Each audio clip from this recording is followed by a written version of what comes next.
तो दोस्तों एक बार फिर से स्वागत है आपका हमारे यूट्यूब चैनल में जिसका नाम है इंजीनियरिंग फॉर यू। एंड आज का हमारा टॉपिक है न्यूटन्स लॉ ऑफ मोशन। आखिर न्यूटन्स लॉ ऑफ मोशन ये होते क्या हैं।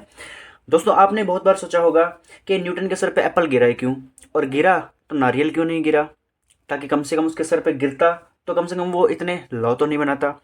और दोस्तों न्यूटन के सर पे कभी एप्पल गिरा ही नहीं था। ये एक बनी बनाई बात है जो हमें बताई जाती है। और दोस्तों अगर फिजिक्स के अंदर ये तीन लॉ ना हो तो फिजिक्स का आधे से ज़्यादा सिलेबस खत्म है। न्यूटन के लॉ में ऐसा कुछ भी कॉम्प्लिकेटेड नहीं है जो कि समझ में ना आए। न्यूटन के लॉ के अंदर सिंपल सी फोर्सेस के बारे में बताया जाता है जो हमारे आसपास होती हैं।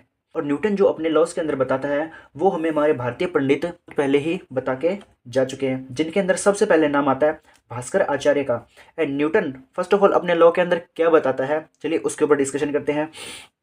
Every body continuously to remains it is a state of rest or uniformly motion in straight line unless it is completed by the external force to change its state of rest or uniform motion, and it is also known as first law of motion. यानी कि ये क्या कहना चाहता है Newton अपने first law के अंदर कि अगर कोई चीज़ रेस्ट पोजीशन के अंदर है तो वो तब तक रेस्ट पोजीशन में रहेगी जब तक उसके ऊपर कोई भी एक्सटर्नल फोर्स ना लगाई जाए, ठीक है। और अगर कोई चीज़ मोशन की कंडीशन के अंदर है तो वो तब तक नहीं रुकेगी जब तक उसके ऊपर कोई एक्सटर्नल फोर्स ना लगाई जाए। अगर कोई चीज़ रेस्ट में है तो रेस्ट में ही रहेगी, और कोई चीज़ मोशन में है तो मोशन में रहेगी। कब तक? जब तक उस पर कोई किसी भी तरह की एक्सटर्नल फोर्स ना लगे, ठीक है। जैसे कि बात करते हैं, जैसे कि एक बॉल है, उस बॉल के ऊपर अगर हम एक्सटर्नल फोर्स ना लगाएंगे, वो रेस्ट पोजीशन में है, कहीं पे रखी हुई है तो वो रेस्ट पोजीशन में रहेगी। हम उस पर अगर किक करेंगे तो वो मूव करेगी, ठीक है। अदरवाइज वो मूव नहीं करेगी अपनी पोजीशन से, वो रेस्ट में ही रहेगी। और अगर हम उस बॉल को किक करते हैं, ठीक है, तो वो मोशन की पोजीशन में जाती है रेस्ट से, और वो तब तक मोशन में रहेगी जब तक उस पर किसी तरह का एक्सटर्नल फोर्स ना लगे। अब आप ये सोचेंगे कि जिस बॉल को हम किक करते हैं वो थोड़ी देर बाद रुक जाती है, ये तो आप कह रहे हो कि वो रुकनी नहीं चाहिए। अगर वो मोशन में तो मोशन में रहेगी, रेस्ट है तो रेस्ट रहेगी। रेस्ट तक तो ठीक है, लेकिन मोशन में जाने के बाद तो वो रुक ही रही है। अब दोस्तों वो क्यों रुक रही है? क्योंकि किक करने के बाद उस पर फ्रिक्शनल फोर्स लग रहा है। कौन कौन सा बल? घर्षणीय बल। किसकी वजह से? ग्रेविटी की वजह से। ग्रेविटी की वजह से दोस्तों उस बॉल के ऊपर ग्रेविटेशनल फोर्स लग रहा है, और ग्रेविटेशनल फोर्स की वजह से उसके ऊपर फ्रिक्शन क्रिएट हो रहा है, फ्रिक्शनल फोर्स लग रहा है, और जिस वजह से वो रुक रही है। अगर फ्रिक्शन ना हो अर्थ के ऊपर तो वो कंटिन्यूसली चलती रहेगी अपनी पोजीशन में, जो कि पॉसिबल है स्पेस के अंदर। अर्थ के ऊपर ये पॉसिबल नहीं है, ठीक है। तो न्यूटन यही कहना चाहता है कि अगर कोई चीज़ रेस्ट पोजीशन में है तो रेस्ट में ही रहेगी, अगर कोई चीज़ मोशन में है तो वो मोशन में ही रहेगी। कब तक? तब तक रहेगी जब तक उसके ऊपर किसी भी तरह का एक्सटर्नल फोर्स ना लगाया जाए। और फर्स्ट लॉ की कंडीशन को मेजर करने के लिए न्यूटन ने हमें एक फॉर्मूला भी दिया हुआ है जो कि आपने कहीं ना कहीं ज़रूर देखा होगा, जो कि फॉर्मूला है P इज टू mv। आपने कहीं ना कहीं ये फॉर्मूला ज़रूर देखा होगा, बट इसका मतलब नहीं पता होगा। तो इसका मतलब जानते हैं। P का मतलब होता है वेगमान। वेगमान यानी कि गति, फोर्स। P का मतलब क्या होता है? फोर्स, ठीक है दोस्तों। एंड M का मतलब क्या होता है? उस ऑब्जेक्ट का मास। मास यानी कि भार, ठीक है दोस्तों। और V का मतलब होता है वेलोसिटी। वेलोसिटी होती है डिस्प्लेसमेंट अपॉन टाइम। अब डिस्प्लेसमेंट अपॉन टाइम का मतलब क्या होता है कि जब कोई ऑब्जेक्ट, हम जैसे कि मैंने एक ऑब्जेक्ट है, ठीक है, उस पर किक किया, यहाँ से मैंने इस डायरेक्शन में किक किया, वो यहाँ से रोटेट करता हुआ वो यहाँ तक आया, इस पॉइंट तक पहुँच गई।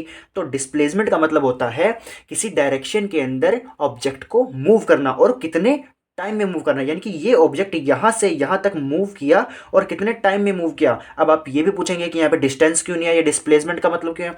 देखिए, जब डिस्प्लेसमेंट की बात आती है तो डिस्प्लेसमेंट के अंदर एक डायरेक्शन दी होती है, ठीक है, बट डिस्टेंस के अंदर किसी भी तरह की डायरेक्शन नहीं दी होती। डिस्टेंस एक सीधा डिस्टेंस है, हम कहीं से भी घूम के जा सकते हैं किसी भी तरह से। बस जो अगर डिस्प्लेसमेंट की बात आए तो उसका मतलब होता है कि हमें एक डायरेक्शन भी दी गई है। तो यहाँ पे इस फॉर्मूले का कंप्लीट मतलब ये है और इस फॉर्मूले के थ्रू हम न्यूटन के फर्स्ट लॉ को मेजर कर सकते हैं। तो दोस्तों अब आइए बात करते हैं न्यूटन के सेकंड लॉ की कि आखिर न्यूटन का सेकंड लॉ क्या कहता है।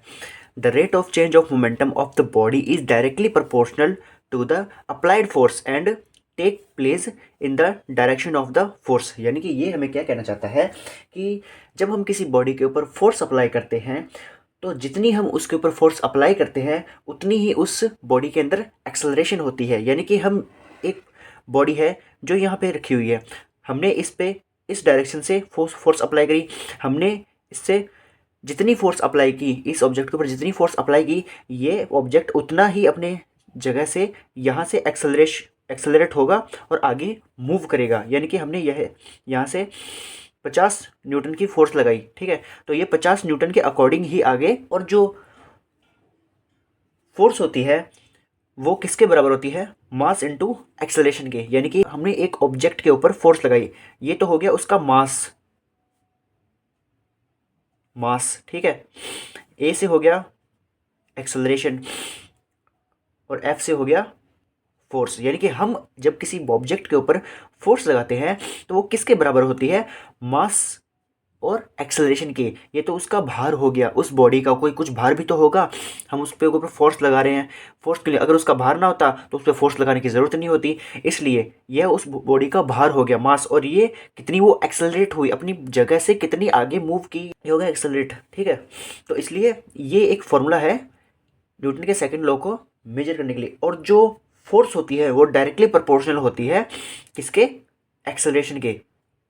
यानी कि जो फोर्स है वो डायरेक्टली प्रोपोर्शनल होती है एक्सेलरेशन के। यानी कि हम जितना फोर्स अप्लाई करते हैं उतना ही वो ऑब्जेक्ट एक्सेलरेट होता है, ठीक है। जैसे कि हमने अगर 50 न्यूटन का फोर्स लगाया, ठीक है, और वो 5 न्यूटन के अकॉर्डिंग आगे आगे बढ़ा ऑब्जेक्ट है, तो ऐसा नहीं होता। जितना हम फोर्स लगाते हैं उतना ही वो ऑब्जेक्ट आगे बढ़ता है। अगर मैं किसी ऑब्जेक्ट के ऊपर फोर्स लगाऊं, ठीक है, मेरा वजन है 50 न्यूटन, ठीक है, मेरी हाइट ये है, ठीक है, और मेरे सामने एक पत्थर है इतना बड़ा, मैं अगर इसके ऊपर फोर्स अप्लाई करूं, ये पत्थर है करीबन 500 न्यूटन का, ठीक है, ठीक है। अगर मैं इसके ऊपर फोर्स अप्लाई करूं तो आप बोलेंगे अभी मैंने बोला कि इसके ऊपर मैं जितनी फोर्स अप्लाई करूंगा ये उतना ही आगे बढ़ेगा, लेकिन वो इस कंडीशन में बढ़ेगा, मेरे द्वारा अप्लाई की गई फोर्स और ऑब्जेक्ट का जो भार है वो बराबर होना चाहिए, इसके अकॉर्डिंग ही वो आगे बढ़ेगा।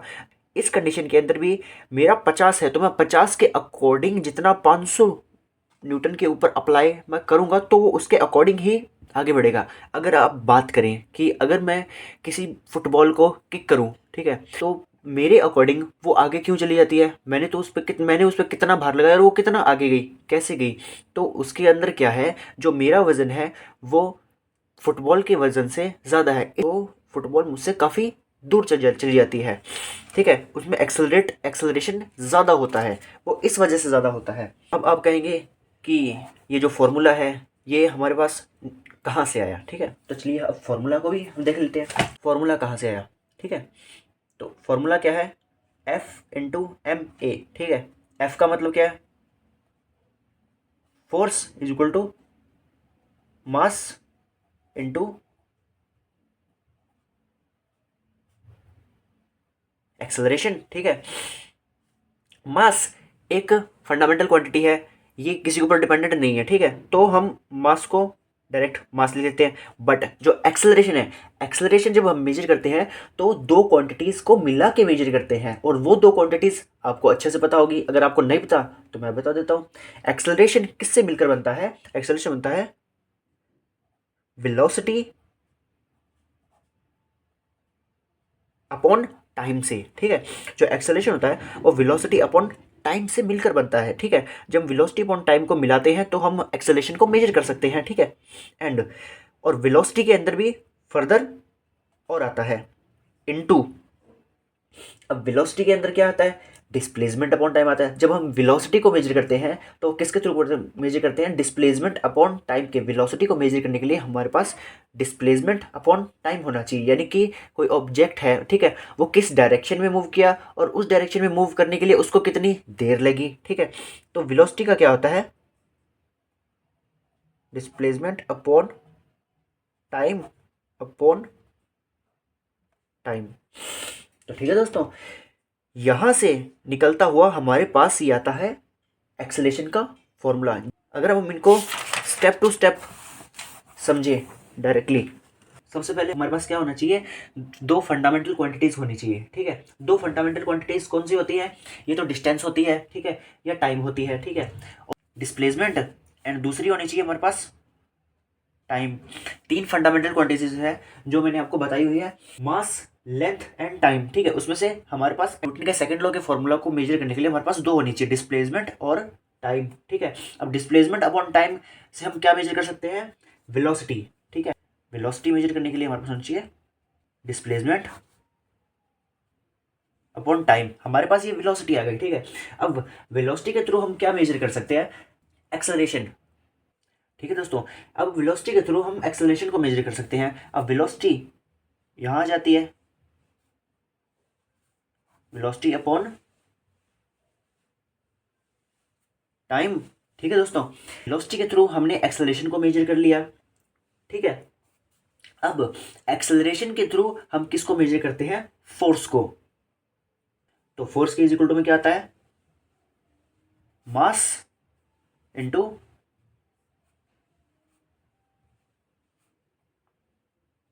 एक्सेलरेशन।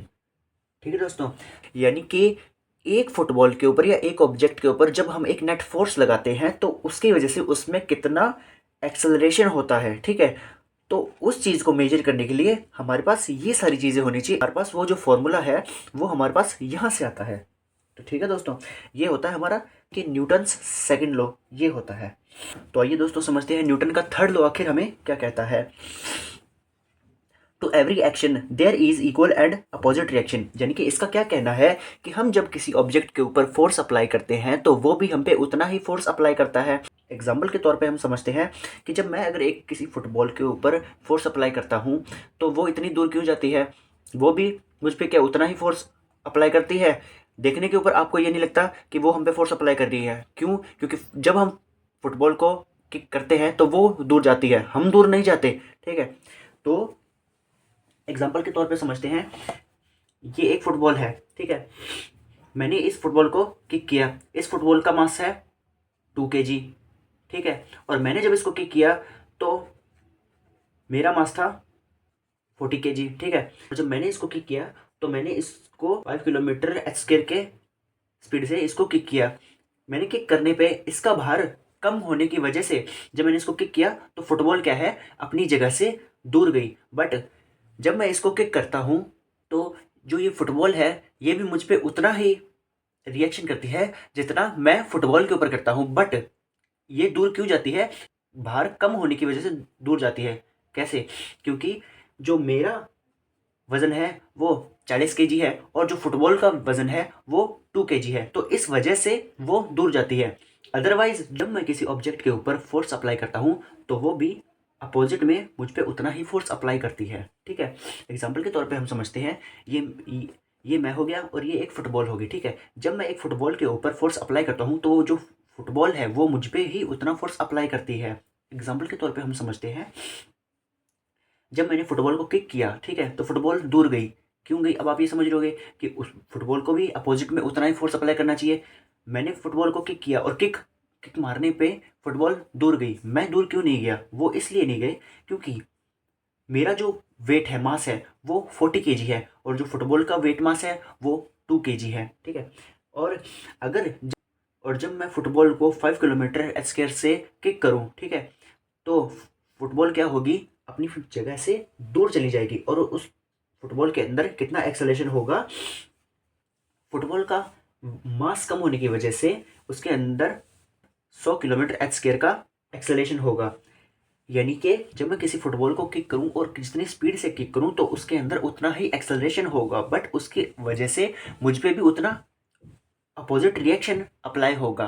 बट फुटबॉल दूर चली जाएगी, क्यों, क्योंकि उसका जो मास है वो कम है और मेरा जो मास है वो बॉडी मास है वो ज़्यादा है। ठीक है, यानी कि हम यहाँ पे इसी एग्जाम्पल के अंदर इस वैल्यू को पुट करके इसको करते हैं, F is equal to M into acceleration. यानी कि फोर्स को निकालने के लिए मेरा जो मास है वो 40 kg है, ठीक है, इनटू के अंदर मैंने कितनी न्यूटन, मैंने किलोमीटर एच स्क्वायर से उसको किक किया, 5 किलोमीटर एच स्क्वायर से उसको किक किया, ठीक है। तो हमारे पास यहाँ आ जाता है 200, ठीक है, न्यूटन। कुल मिला के जो ये टॉपिक है, जो न्यूटन्स का थर्ड लॉ है, ये हमें यही कहता है कि जब हम किसी ऑब्जेक्ट के ऊपर फोर्स अप्लाई करते हैं तो वो भी हम पे उतना ही अपोजिट रिएक्शन अप्लाई करती है। इस लॉ का यही कहना है, action and reaction are equal and opposite. जब हम एक्शन करते हैं तो उतना ही अपोजिट रिएक्शन भी हमें मिलता है उस ऑब्जेक्ट से। सो थैंक यू दोस्तों, आई होप आपको वीडियो अच्छी लगी होगी एंड आपको जो टॉपिक है वो क्लियरली अच्छे से समझ आया होगा।